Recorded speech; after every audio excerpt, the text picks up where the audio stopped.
Little Nightmares 2 is an absolutely exceptional game that truly blew me away.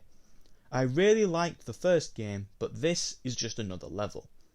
One of the most interesting aspects about Little Nightmares 2 is how it manages to tell a story about perseverance, companionship and betrayal without any of the characters in the game really speaking a word to each other. The three areas where Little Nightmares 2 excels the most is in world building, lighting and enemy design.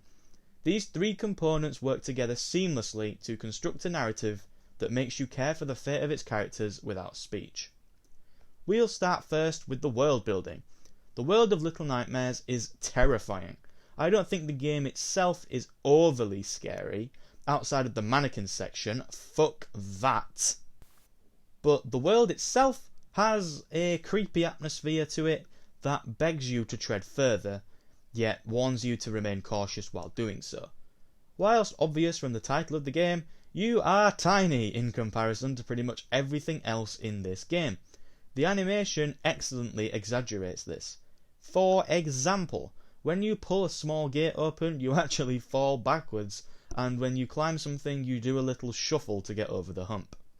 The enemies in the game are also much larger than you are, and you really begin to feel dwarfed in comparison.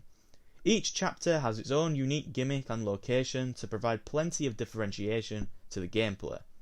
The game constantly feels fresh, the controls feel responsive, and the atmosphere is creepy as shit. From an immersion standpoint, you can't fault this game at all. Then we move on to the lighting, which is absolutely top tier. The game has a very dark and gloomy aesthetic to help build the sense of dread within you, whilst also drip feeding enough specks of light so you have just enough of an idea of what's going on and just enough information needed to progress. It keeps you wondering what's going to emerge from the sides of the screen next.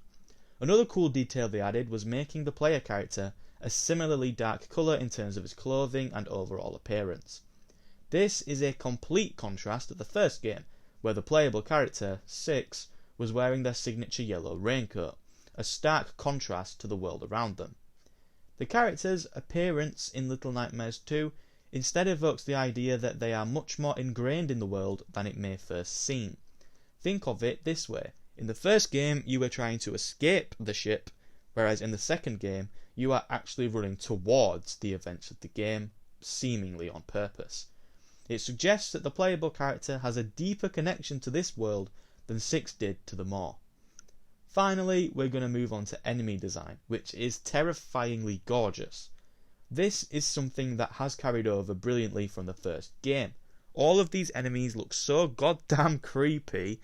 Their visual designs really bring them to life and provide us with hints as to their own tragic stories. The teacher especially just sent shivers down my spine. Her movement is so calculated and strange, and this is something that sort of goes for all of the enemies in this game.